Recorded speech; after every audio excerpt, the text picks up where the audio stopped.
we will begin this transmission and conversation with a piece of information that we feel as a collective is rather pivotal, crucial even, for the collective processes that you will all soon be moving through come your date of April the 8th. そして、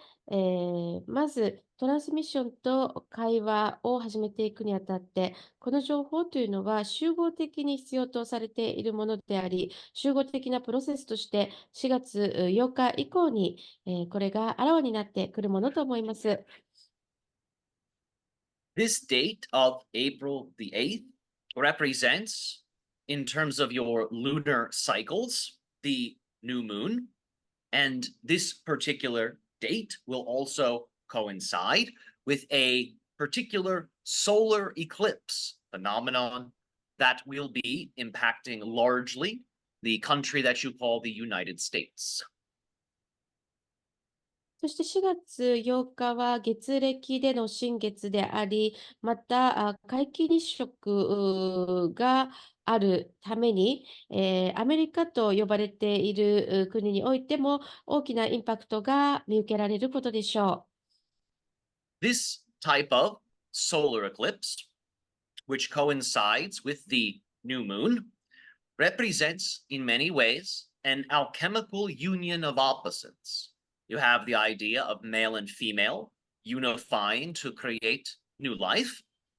That dynamic during the solar eclipse is energetically taking place on the celestial level. そしてこの皆既日食という新月に伴って、現象として起きてくることというのは、非常にそのアルケミ的に、見ても、その二極というものの統一というものを表しています。ですから、男性と女性が一体となることによって新たな生命が生まれるように、ダイナミックス的に、同じようなことが、この天体においてエネルギー上起きてくるというわけです。In ancient times, many cultures saw the solar eclipse phenomenon as a type of negative manifestation or omen. And the reason for this was the solar eclipse was interpreted as a type of celestial beast eating the sun, devouring the sun. 古代におきましては、多くの文化において、皆既日食は、ネガティブな意味合いを持つものであると、呪い的なものであるというふうに思われてきましたけれども、その理由というのは、人々がそれを、この野獣、獣が月を食べ尽くしてしまうからだというふうに解釈されていたからなんです。So, in many ways, on that level of symbology, the sun represents in the eclipse the source of life and light, and the moon in the dynamic of the eclipse represents the source of death and darkness. ということは、そのレベルにおきましては、シンボロジーとして太陽というのは、命や光の源泉であり、そして月は、死や闇の源泉であるというふうに思われてきたわけです。この、日食の時にはですね。In terms of how to practically interpret such a description, this eclipse allows an opportunity for very powerful degrees of energetic detoxification and release. In that sense, the moon, which is acting as a destroyer in terms of its archetypal role in the eclipse, this lunar power will enable you to, in a sense, let go of those energies that you feel are holding you back, that you feel perhaps are preventing you from really being your true selves. During this time, you can symbolically or literally perform a type of sacrificial exercise involving the releasal of those energies, of those karmas, of those entanglements. そして、現実的な解釈としましては、こういった食のタイミングというのは、非常にパワフルなエネルギーデトックスやリリースを行うことができる機会になっているんですね。そこでは月、はアーキタイプ的にはデストロイヤー、破壊者ということを意味しており、この月のパワーを持って、手放していくこと、あなたを抑え込んでいるようなエネルギーを解放して、そして真の自分でいることを阻んでいるものを取り去っていくということ、そして、この食のタイミングにおいて、そういったエネルギーをリリースして、カルマなども断ち切っていくことができる、そういった儀式を行っていくことができると思います。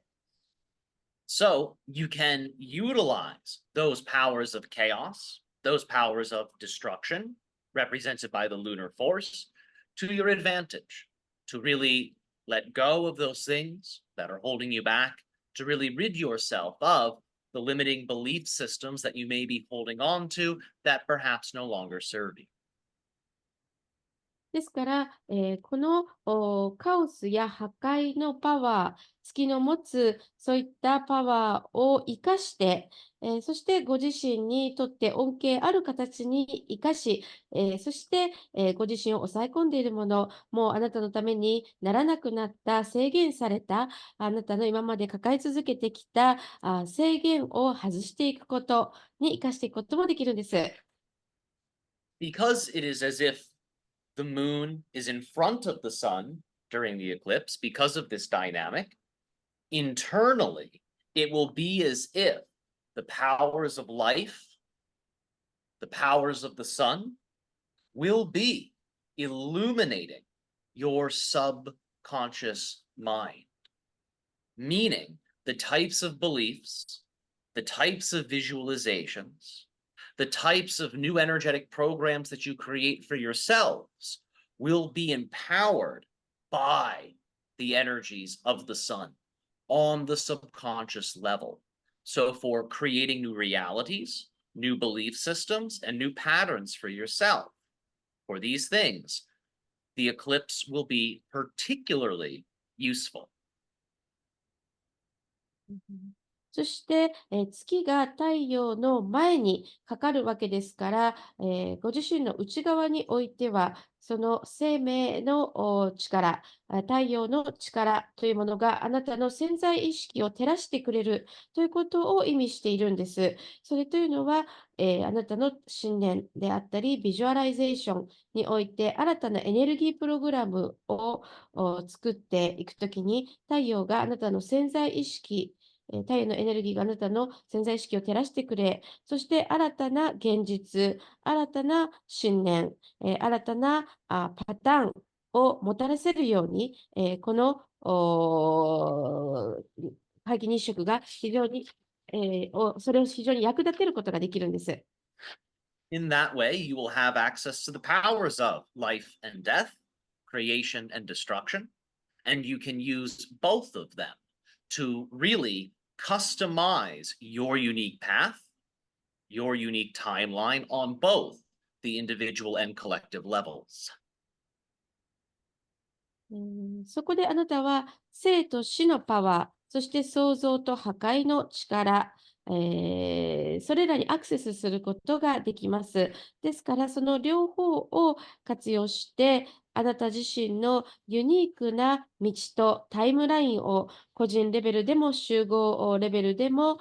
敷き詰めていけるよう、それらのエネルギーをあなた仕様にカスタマイズしていくことができるんです。You have the idea of your Gregorian calendar that many of you use to organize your position within space and time. そして、時間と空間において、あなたの立ち位置を見るのに、グレゴリー暦の概念を生かすことができます。And of course, there are more traditional calendars, more ancient calendars that utilize the cycles of the sun and that utilize the cycles of the moon, yielding very unique relationships to time as you create time to exist. そして伝統的、また、古代からある暦としましては、その太陽と、そして、月があるわけです。それは、存在するタイムラインに対してのユニークな関係性というものを表しています。The zodiacal sign of Aries is seen as the first sign in the zodiacal cycle. そして、お羊座というのは星座の中で最初の星座だというふうにされてますけれども、星座のサイクルの中で。This new moon, being of course the new moon in Aries, represents truly on the cosmic level the beginning of your new year. この、ですから、お羊座の新月というのは、この宇宙レベルにおいて、文字通りあなたの新年というもの、始まりというものを表しているんです。So, for setting the stage for what is to come in this year, for really customizing your path this year so it is more auspicious and prosperous, for these things, April the 8th will act as that gateway, as that doorway that you can boldly, responsibly, and lovingly move through. ですから、このステージにおきましては、今年のカスタマイズが可能になるというステージなんですね。それにより、この1年がさらにあなたにとって繁栄し、また吉兆あふれるものにするために。ですから4月の8日っていうのは、そのゲートウェイ、をあなたが責任を持って、愛を持ってくぐっていくことができるんです。